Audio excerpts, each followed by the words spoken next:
Good afternoon, everyone. How are you? Great, great. It's actually kind of good morning for me. I worked overnight last night at Tucson Medical Center, so if I stop making sense at some point, just let me know. Yeah, and actually, just in talking about the AHCA, I'm not going to make much sense because it doesn't. So healthcare, as you heard, of course, during the last couple of years, during the campaign, and actually, frankly, my entire career has been of central importance to me because it's what I do. And it's what I do every day in the hospital. It's what really pushed me to run and get myself elected to the legislature to fight for Medicaid and to work for my patients. And that's something that really has driven me for my entire really career at this point. So that is why when shortly after I was in the legislature, after the Affordable Care Act passed, barely 218 votes, if you'll recall, I was called upon during the implementation phase in 2013. I was asked by the White House to serve for a couple of years to help with implementation, to help make sure patients understood their options, how to get the coverage that they were now afforded, and how to really make it work for them. Also to educate nurses and doctors and those folks about how to make it work for their patients as well. I was also privileged to be able to work specifically with the LGBT community, a community that, like many other communities within our country, have a lot lower rates of health insurance and a lot more health problems as a result. So I did a lot of that work when I was in Washington for a couple of years, and that's really one of the main reasons that I'm so excited to be here now to talk about what is going on and what the Affordable Care Act does, and then on the flip side, what the AHCA, so-called, does to really undermine it. And first of all, I think you probably know that the Affordable Care Act brings health insurance coverage options to many millions of Americans that did not have those options before. It's now covering about 20 million Americans, and that's fantastic. And we've seen that in the hospitals. In the ER, in the hospital where I work, we see patients come in who are not freaking out about their bills because they were able to get into expanded Medicaid, which here in Arizona, Governor Brewer actually pushed through our legislature. One of the few things I agree with Jan Brewer about, right? So look, it's a bipartisan issue, and I think that is really one of the most important points. Healthcare, it's a very personal issue, it's a very private issue for you and your family, and it shouldn't be something that politicians from whichever party use against us. That's not acceptable. And so when the Affordable Care Act came out, I again worked for it and worked to make sure that more people could use it. And governors like Governor Kasich and the Republican Governor Rob Snyder of Michigan, all of these folks expanded Medicaid because of the Affordable Care Act. And that's really covered even about a little more than half of that 20 million are covered because of Republican and Democratic governors expanding Medicaid because of the ACA.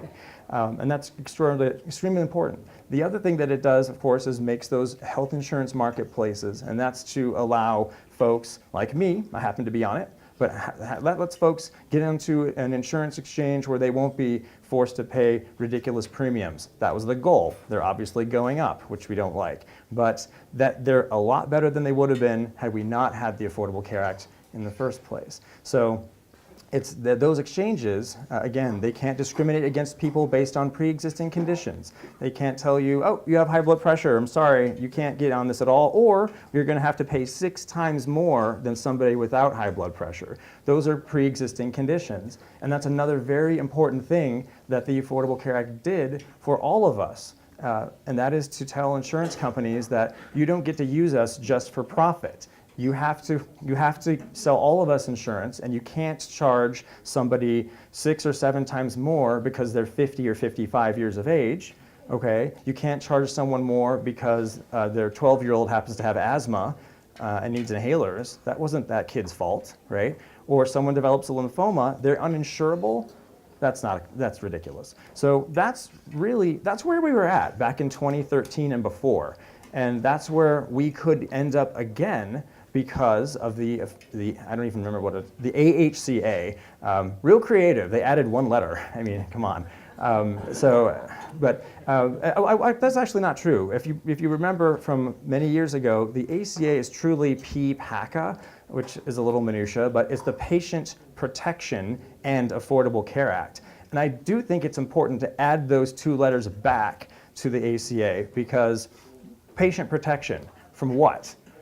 Well, from illness, from bankruptcy, from pharmaceutical companies, for-profit companies that are, increasing prices to the point where no one can afford them for purely profit, and health insurance companies. So that's what the patient protection component of the Affordable Care Act was. That's why President Obama worked so hard to pass it. That's why Gabrielle Giffords took a great political risk and voted for it. She was one of the 218, right?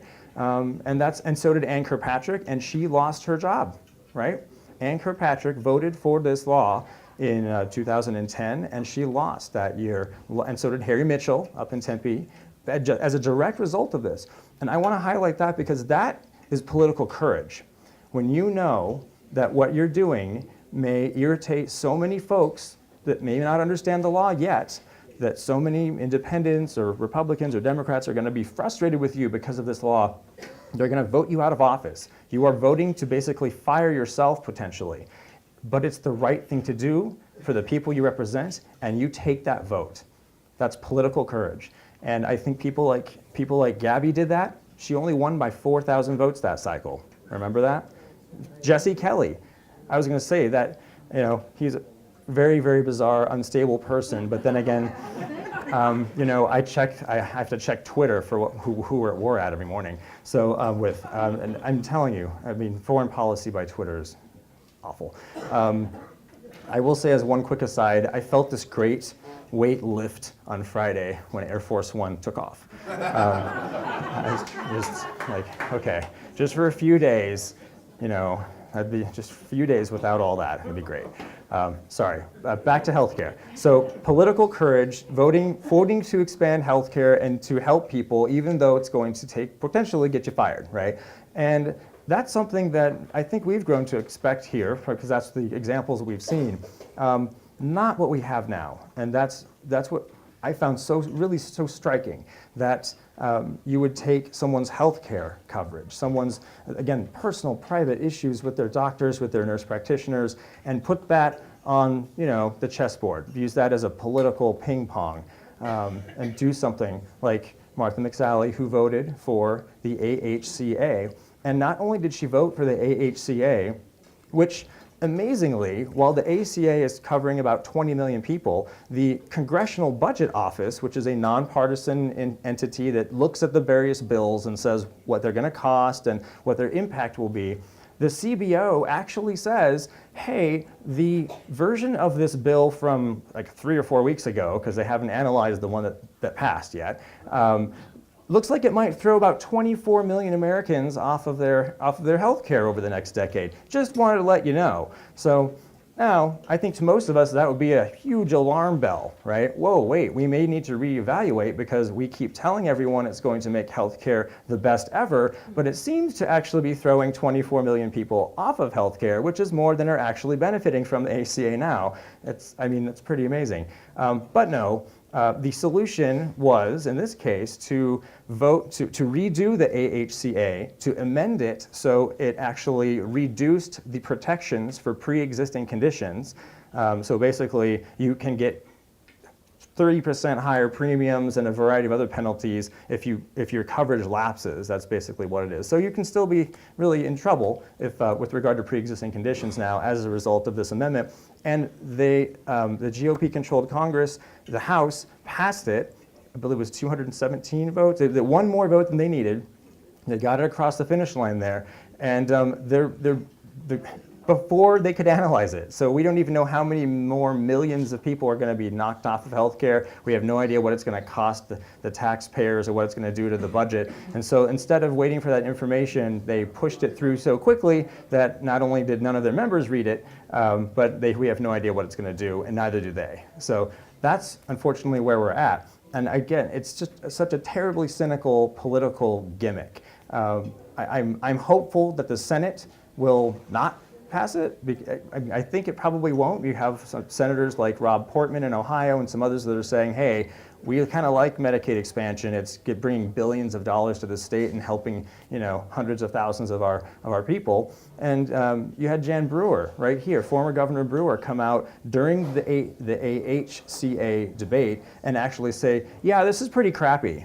I'm paraphrasing, but that's basically what she said. And to have like this high-level, high-ranking former governor, Republican official come out and say like Trump cares a bunch of garbage, basically, that is pretty impressive. That means she understands what she did, and she's proud of that decision to overrule the Republican speaker and the Republican Senate president when she did that in 2013.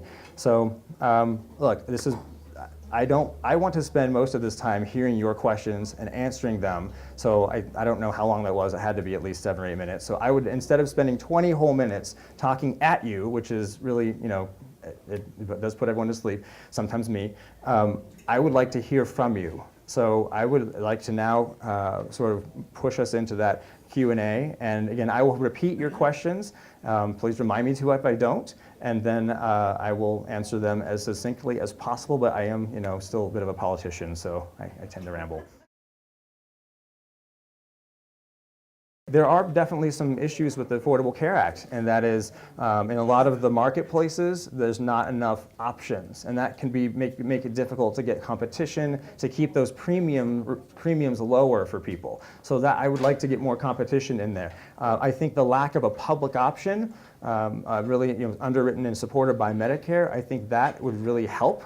I think that's something that we tremendously need, and especially in counties that end up eventually, if you have enough of those health insurance companies decide they can't make money or make enough money, they're going to leave. Well, we need the public option to make sure that Americans have those choices in places, in counties where potentially they don't have any other options. And a few things that we couldn't get through, despite the best efforts of Nancy Pelosi and the president and our representatives at the time, like Gabby Giffords and Ann Kirkpatrick, we could not hold the pharmaceutical companies accountable and allow the 52 million plus beneficiaries of Medicare to benefit from negotiating prescription drug prices on behalf of that entire group, like we do for the VA.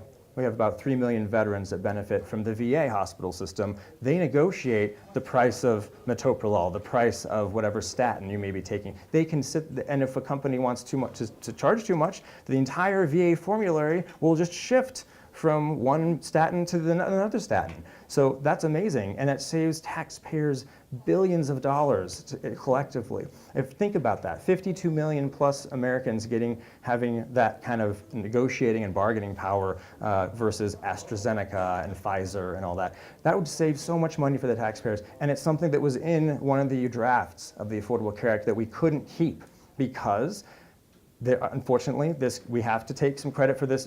We have to take the blame too. A lot of our Democratic representatives take tens, if not hundreds of thousands of dollars from big pharma. And so when that vote came up, we lost a lot of Democrats. And of course, we lost all the Republicans. So that's a big problem there. And there are others, but I want to try to actually do what I said and be more succinct. If you take out the nurse practitioner or the physician or the pharmacist, et cetera, the risk there, specifically to antibiotics, is that if everyone just kind of goes, I don't feel good, I have a sore throat, and they go and get whatever, amoxicillin, or they pick something up over the counter, most often it's just a virus. And so what happens, over time, you can expose yourself to a lot of antibiotics, and you can kind of teach the bacteria that are roaming around how to defeat our cure, and that can be really, really dangerous. That's why that's that way. They're not on the shelf, they're behind, and it's the pharmacist who dispenses it. Right, no, I know, I'm just saying that without a diagnosis, if we don't know if it's a pneumonia or a urine infection, people aren't going to necessarily pick the right one, so it just requires a little more involvement from us. So, but I will say, there are a lot of pharmacies that are now bringing in clinics, like the Minute Clinic type thing, so there's someone right there that can help to get them the right choice. And also, sometimes people go to the wrong place with very, very severe illnesses, right? Like they're having an active heart attack, but they think they just have a chest cold, and they go and talk to, they say, oh yeah, I need some, just some ibuprofen or some decongestant, I'll be fine. And you have a nurse practitioner or a physician at a Target pharmacy or a CVS or Walgreens pharmacy where they do this sometimes. They can say, actually, no, you need to go to the ER right now, and we've just called an ambulance. So I do like the idea of getting providers like near the pharmacy.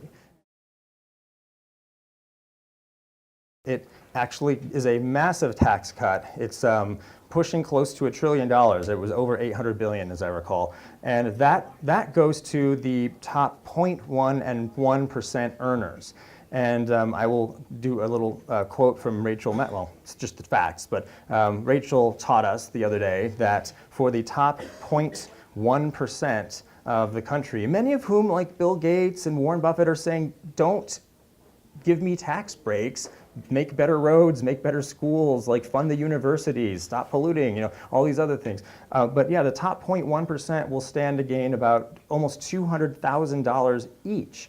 And the funny thing is, they're not asking for this, number one. And number two, when you're making so many, like tens of or hundreds of millions of dollars, only the accountant and maybe one of your tax attorneys knows that you just got that $200,000. No one's going to know. I mean, they're not going to have any idea they're even getting this tax break. They're not asking for it. And that's really, you've really hit the nail on the head, because this is a tremendously cynical ploy to get a bunch of credits, right, to get $850+ billion, so then they can turn around and do this massive tax cut and pay for it without completely destroying the budget deficit and the debt. So thank you for bringing that up.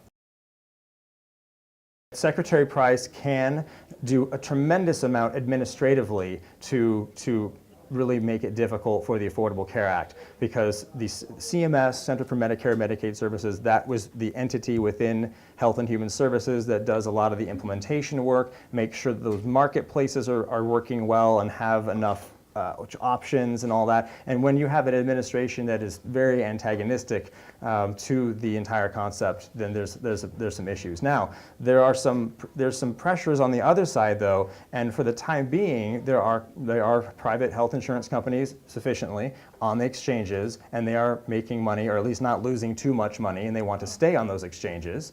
So the fact that the health insurance industry is trying to make this work and trying to do that actually works in our favor, because they are going to be lobbying the administration to not be sabotaging things, at least while those marketplaces are in existence. So that's one thing. But you're absolutely right. The administration has a lot of leeway in terms of what they enforce or don't enforce. This is the United States of America. It's 2017, and we still have, depending on the numbers you believe, 15 or so % of this country still do not have not just access, but any type of reliable basic medical care. And that's just not how we treat our neighbors. That's just not how we treat each other. And it absolutely is a moral question. And it says so much about us as a nation that we still haven't done this. Like the budget, when I was in the legislature, the budget, where you put the dollars that are all of ours together, that is a statement of beliefs and priorities. And the fact that we in Arizona did expand Medicaid to help low-income families get access to and basic medical coverage says, I think, a lot about the Republicans who helped, and the Democrats and Governor Brewer, because that is a statement of our priorities and beliefs. And the fact that we're having this struggle at the national level, I think it's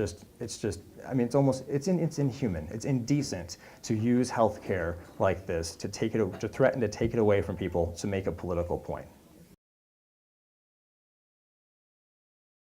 The insurance companies are pervasive. They're in every discussion, as you've heard me say, because they have worked their way into the system for decades. And I think that on behalf of healthcare and health professionals, doctors and hospitals and nurses, part of that's a little bit of our abdication of our responsibility. It's a for-profit entity or entities that are writing these laws or helping to draft these laws to have that age tax we talked about, charging 5 times more for someone over 50 or 55. Unconscionable stuff. And the question was, how do we fix that? And look at pretty much every other country in the world. You fix it by extending coverage to everyone at a basic level, and you guarantee that that comes guaranteed from the government. So that's healthcare for all, Medicare for all, whatever you want to call it. That's what you need to do. You have to remove those health insurance companies because they're looking to make money off of your illness, right? That's not all right.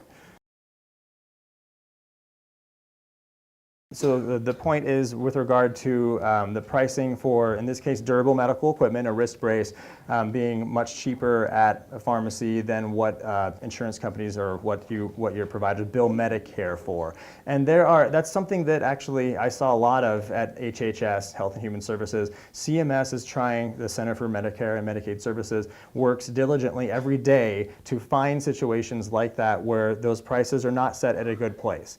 Now there maybe that price point was set because it applies to a more involved stabilization system with more components than what you can get at the Walgreens. I don't know specifically, but when there are those examples of abuse or fraud or excessive billing charges, there actually definitely is some savings there, and you point that out. And you point out a really great example. So part of our stewardship of the taxpayer dollars to make sure there's money and resources to help kids get their vaccines and to help folks get their heart attacks cared for and everything else, we need to make sure that we're not wasting money in that way. So it's a great point.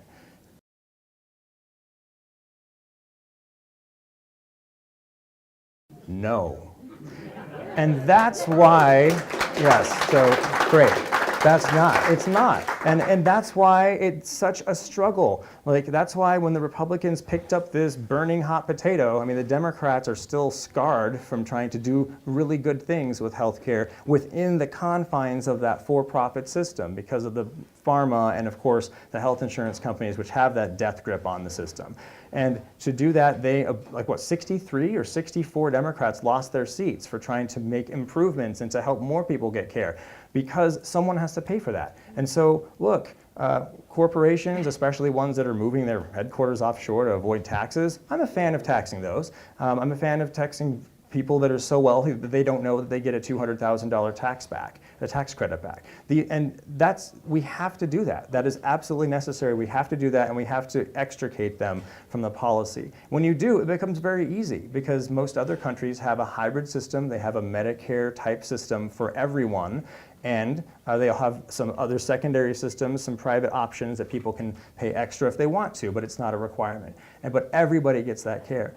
If you think about it, like now it's 14, 15% of the country just don't have health insurance coverage. The majority still, because it's not affordable to them, they can't put food on the table and pay their insurance premiums. So obviously, food first.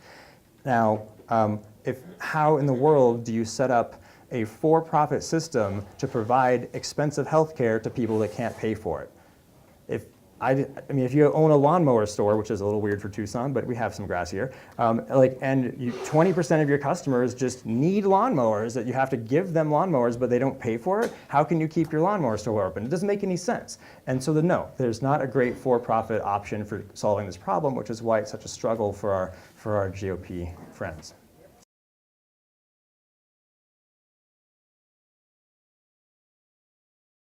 I have no idea. I mean, it's astounding. I mean, I have some idea. I mean, they take away, they put in the pre-existing condition penalties, and it drives people off of the marketplaces. They roll back this is actually a major reason. They roll back the Medicaid expansion, and they do what's called block granting, which is just a trick. It's a trick to make it seem like, oh no, there's still dollars for Medicaid there. No, there aren't. They actually use 2015 or maybe 2016 levels of in medical inflation and costs, okay, and starting in 2020. So in 2020, the CMS is going to start block granting potentially to the states for their Medicaid program at the 2015 level, fortunately, there's no such thing as medical inflation. There's a lot of medical inflation. So that doesn't make any sense. And that's where you save a ton of money, because you kick a bunch of mostly low-income families and kids and adults as well off of Medicaid, off of access in Arizona, and then you save a lot of money to give back to people that won't know that they got a tax break. And so that's a terribly cynical way to describe it. Well, it's what it does. That's what it actually does. So that's a great question, and our goal should be to get more people access to coverage, not fewer.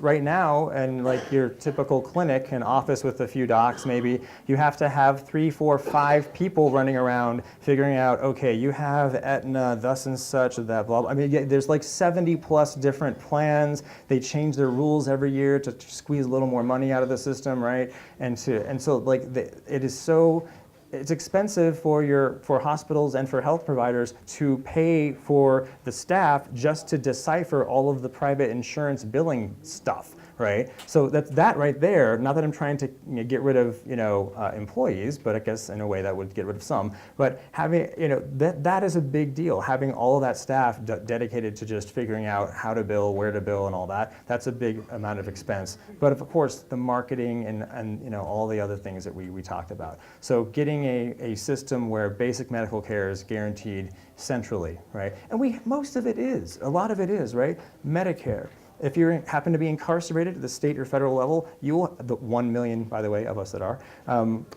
you will have good health care. Wait, sorry, it's 3 million. Did I say 1 million? Sorry. But yeah, you will have pretty decent health care coverage. If you will get your colonoscopy when you hit the age of 50 if you're in federal prison, because that's what you're supposed to get. And also, of course, the VA, right? That is single payer. It's a system I even worked in and for a while as a resident. So we have some really great examples of that system working well and very efficiently. We are. So who's insuring our members of Congress and their staff? And that is actually the people, because we pay for that. But the mechanism is the Washington, D.C. exchange or insurance exchange. They are required to use basically currently Obamacare in Washington, D.C. area. Now, I have to say something in particular that was very cynical that my former opponent, Martha McSally, did, just indulged me. So she sponsored an amendment I mean, you can't make this horrible bill better, but like a way out so she can explain to the independents and a lot of her Republicans that don't like her right now why she voted for this. And she made it better somehow. She made sure by passing this amendment that she could require that her staff and she herself and all members of Congress wouldn't be able to continue to enjoy the benefits of the Affordable Care Act of Obamacare when Trump care comes to light. I'm like, what a weird amendment to have to sponsor. Don't worry, we're going to make sure we get the crappy care too, first of all. Second of all, how cynical, right? Because guess what? Like what the AHCA does is it allows individual states to opt out of community rating, the essential 10 essential benefits. Like right now, they're required, insurance companies and the exchanges have to make sure that there's obstetrical care available to young ladies who may be giving birth, and also they have to have prescription drug coverage and ER access and hospitalization. Basic stuff, mental health, come on, we need all that. But what AHCA would do is allow states to say, forget about it. Never mind. We're just going to let insurance just cover like kind of the Swiss cheese insurance, right? And that is really, so the premise of the whole point of her amendment was to make it look like she was doing something to like hold Congress accountable. That's a bunch of garbage. Why? Because that means that the district, Washington, D.C., would have to have their council vote to remove themselves from the requirements of the Affordable Care Act. Can you see Washington, D.C., which is like a 90-10 vote for Democrats usually, do you see Washington, D.C. voting to remove the health protections in the Affordable Care Act? No. So the entire thing that she did to make a big, huge show, it's just disgusting. So sorry, that was a really long answer. Well, one more question. Oh my gosh. So that's all the time we have. That's a really great question too. Would I consider running again? Absolutely. Well, should I? That's something that I've given some thought to, especially May 4th. Is that right? The date right? The date of the AHCA vote. It's really hard to go to the hospital every day, work for patients. I hear from a lot of patients now because they already kind of know me from the TV ads. So, which is some actually think I won, which is really cute. not like I think you're my congressman. I'm like, close. Thank you for saying hi. No, it's really kind of funny.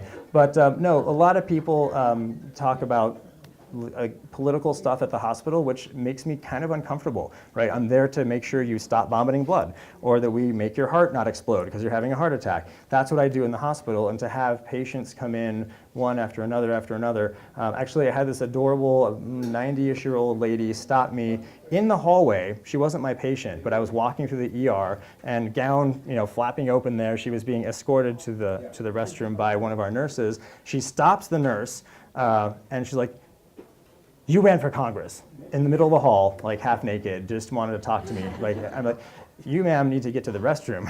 So no, I'll be definitely seriously considering it.